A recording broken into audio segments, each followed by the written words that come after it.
Hi, welcome back or to my channel. Anna is fully booked. New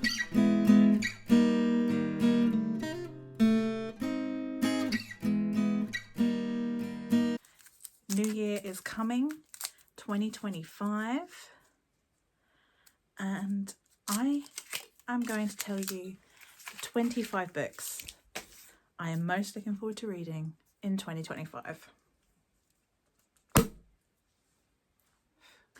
So, I would say quite a few of the books on this list are being published in 2025. So I've got kind of like the author's previous work to hold up, but I will put up a picture of the cover. Cheers to the new year. Delightful. So let's kick this off. I've got my diary in case I forget, which I probably will because I've written down all of the pre-orders. I've got issues. All of the pre-orders I've got. So I've got a pile of books next to me as well. So let's just kick this off. January 2025, A Language of Dragons comes out. This is the proof copy by S.F. Williamson. This is about, I believe, set during the 20s. I thought it was set during World War II. Ignore me. But it's 1923, London, and dragons. So we follow Viv in this, and she unwittingly starts the Civil War, and then arrives at Bletchley Park for a secret job. But I've heard nothing but good things about this from people that have read it already. So that's that one. January, don't forget. Should I put all the true crime together at the end? Yeah. February 2025, I spoke about this before, but it's The Woman in the Wallpaper. The Woman in the Wallpaper, this is set during the late 1700s in France, so it's during the French Revolution, and it's set in a wallpaper factory where two women who work in the factory realise that the woman in the wallpaper is the same woman, and her story is being told through the wallpaper.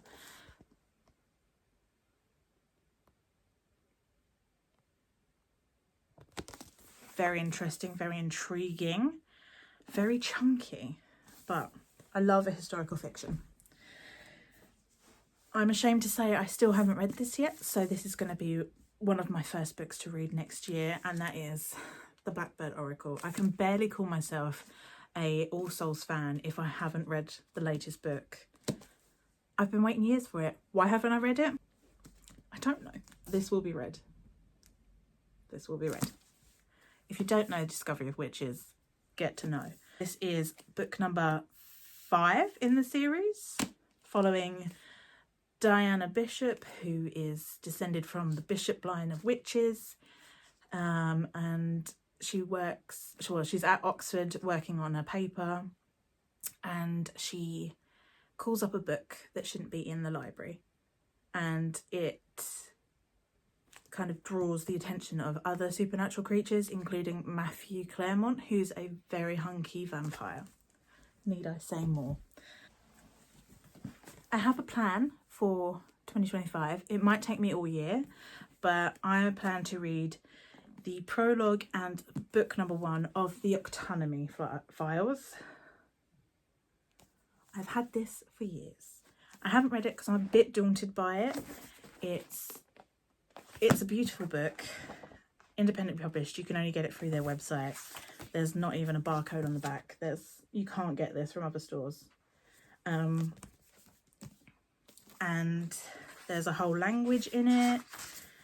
I think it's steampunk, but I'm not sure. It's daunting, but I'm going to do a reading blog for it, for prologue and 1, to see if I want to carry on, because I think 2 and 3 have been published, but they are pricey considering they are independently published, and I just want to know what's going on.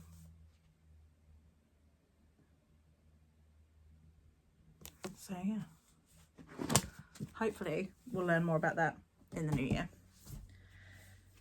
Then I'm going to begin my travels within the Stormlight Archive series with The Way of Kings.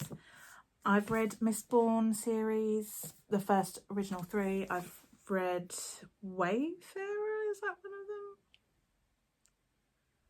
I don't know. I've read a few, but I was daunted by the prospect of the 1,000 pages. But a lot of people I follow on YouTube and on Instagram love this series. And I know that once you get into his books, they are very compelling. So we're starting. This is a proof copy I got right at the end of the year at work. It's coming out in February 2025 and it's giving me Howl's Moving Castle vibes. It's called A Harvest of Hearts by Andrea Eames. A headstrong heroine, a sulky sorcerer, the most enchanting cozy fantasy of 2025, allegedly. The main character is called Foss. And everyone knows what happens when the magic workers come. They harvest human hearts to use in their spells. And it's just, it reminds me of Howl, when everyone in Howl's Moving Castle is like, Howl's going to steal your heart. And Foss's only friend is a talking cat. So this is going to be cute. And it comes out in February.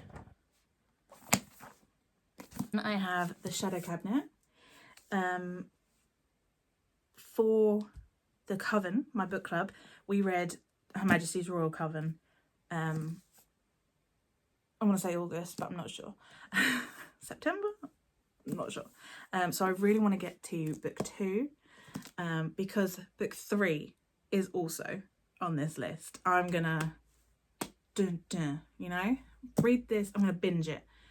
This one, Queen Bee, which is a novella, and then Human Rites. I'm very excited. It's gonna break my heart. Let's go. Holding up her first book, Sarah Beth Durst. This was one of my 5-star reads from this year, The Spell Shop. And her next book is called The Enchanted Greenhouse. Don't know what it's about. I'm ready here for it. I've pre-ordered the special edition with the sprayed edges. I'm ready for this. Come at me. Throw me what you have. I will devour and love it as much as the first one, I have no doubt. Same deal with the sequel of this one. I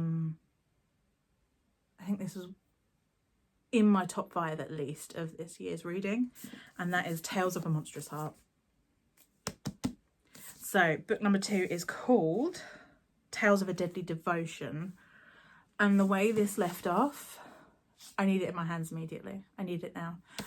The author, Jennifer Delaney, actually got in touch with me and sent me a sampler of book 2 because I can't stop talking about this book. It's basically a wonderful fantasy world, but it's also a retelling of Jane Eyre. And I went feral for it. I mean,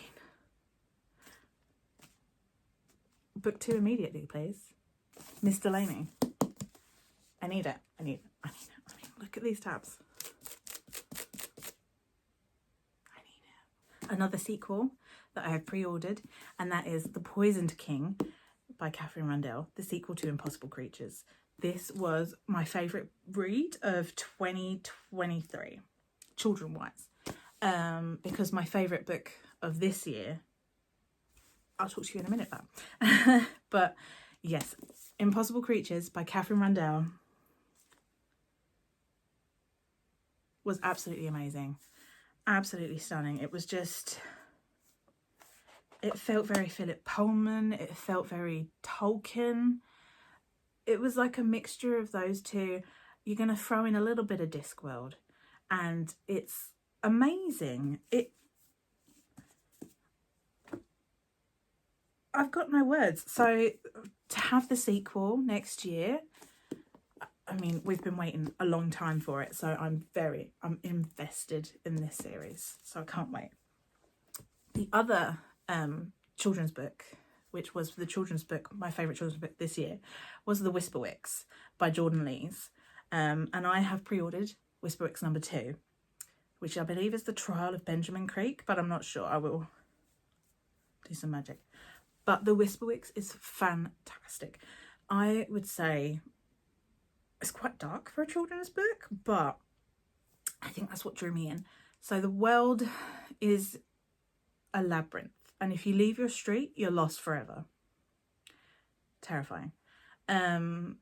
Because the labyrinth isn't mapped, and our main character goes through a door in the wall of his nan's bookshop and finds himself in the world of the Whisperwicks, where the police are hanged men with a hood and a noose around their neck, and everyone has kind of like a little creature with them, very Northern Lights kind of thing, and money is actually playing cards.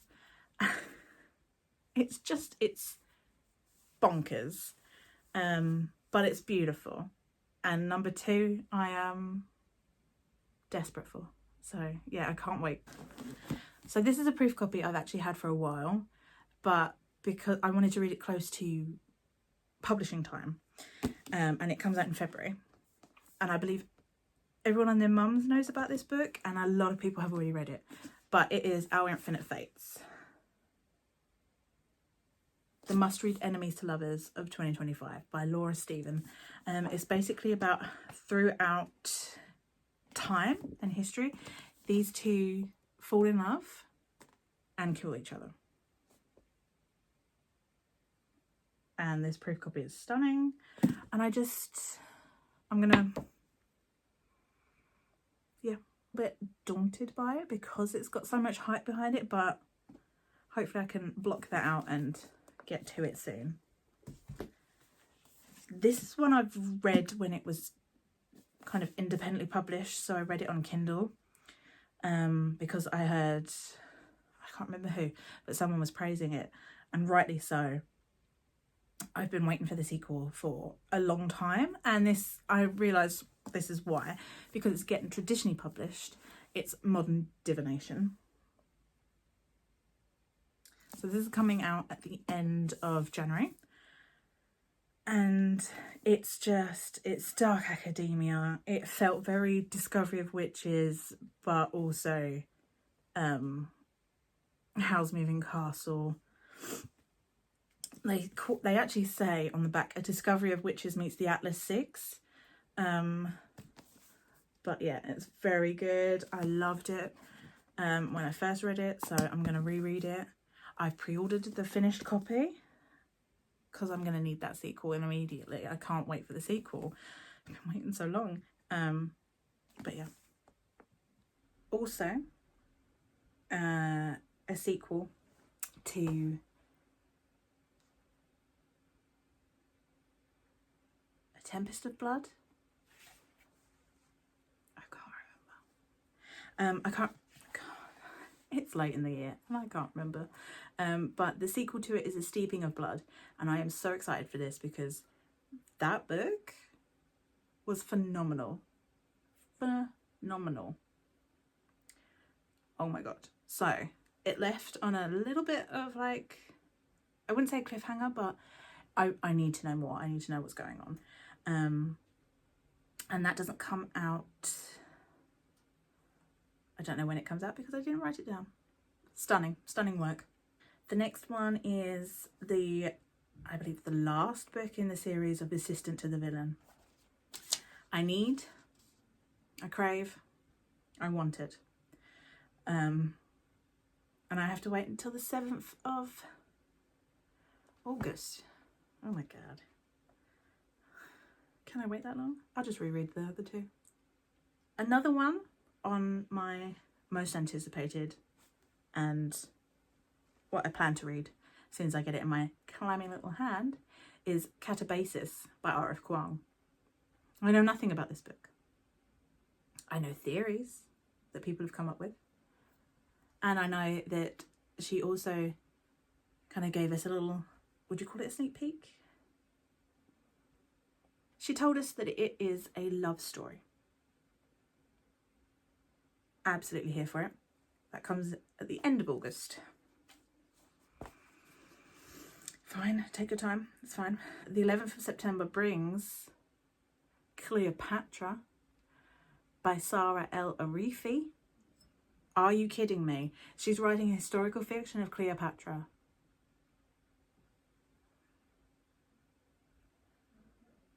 I mean, I would read a shopping list from that woman. A Treachery of Swans, which is a retelling of Black Swan, you know, Swan Lake. And it's queer by A.B. Poranek.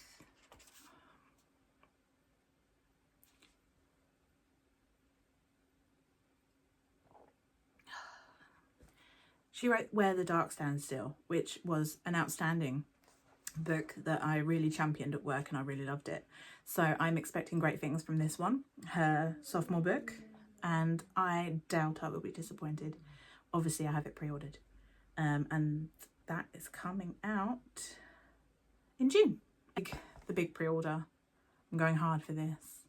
Sunrise on the Reaping, which is Haymitch's Quarter Quell within the Hunger Games world. And I think that, one, I want to read it, but two, it might drive me to drink much like Haymitch. She says, drinking champagne. Well, it's not champagne. What are you? Posh Prosecco. Yeah. Because it's a Quarter Quell, there's going to be 48 contestants and we all know how it ends. The end of the fiction is one that I was sent a proof copy of, but I've been a little bit put off by romantasy, at least by the end of the year, because it all felt samey. When the Moon Hatched, very samey to Sarah J. Maas. And I was just, I think I was a bit bored by the whole idea of it. But I've heard a lot of praise. And I bought the hardback, and it's Quicksilver. Purple sprayed edges. I turned my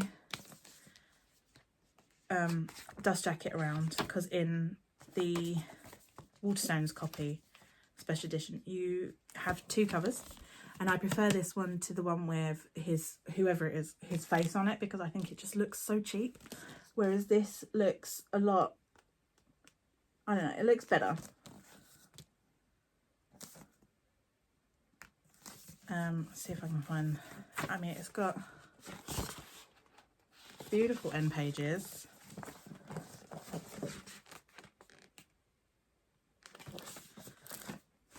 But the original cover just doesn't do it for me.